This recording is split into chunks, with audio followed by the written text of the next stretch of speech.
So I've got this idea that privilegism is basically just another form of tribalism for certain people. I think originally they started out with this idea of intersectionality, the recognition that there are groups, certain groups of people who've been traditionally marginalized. And if you are a member, if you happen to be a member of several of those groups simultaneously, that represents an intersection of oppression and marginalization. And that obviously in the inverse, it would be some people who've escaped being members of those certain groups or a combination of several, and that therefore that person would be deemed to be privileged.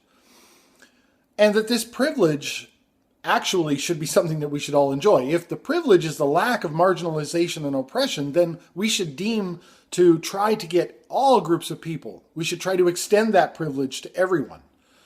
But what people who are pushing this line of reasoning have done through time is they've started to use the idea of privilege as a mark against someone, and as a way to demonize, to marginalize, and most importantly, to discredit people out of the gate. Literally to have prejudice, to decide that because you are a member of this particular group that is deemed to have privilege, we can assume certain things about you without knowing you individually. That's what prejudice is. And I think the evidence of the fact that this is just a new form of tribalism that is used to discredit people out of the gate without knowing who they are is the way that it is used. Of course, typically now, they've gone so crazy as to say that you should be actively engaged in dismantling your privilege, when if the privilege is actually just the lack of being oppressed and marginalized, makes no sense at all. Better, you should be engaging me and asking me if I would help to extend my privilege to other people who don't enjoy such a thing, if I actually have the privilege. And again, the evidence that they're using this to discredit and marginalize people is the fact that they use it prejudicially.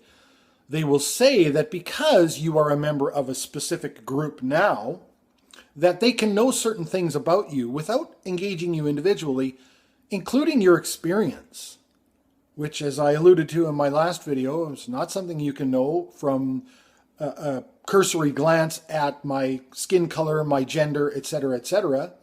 You can't assume that, but they assume to know your experience. They assume to know your attitudes, your view, your worldview. And most importantly, they assume to know your thoughts. They assume to know how you view other people.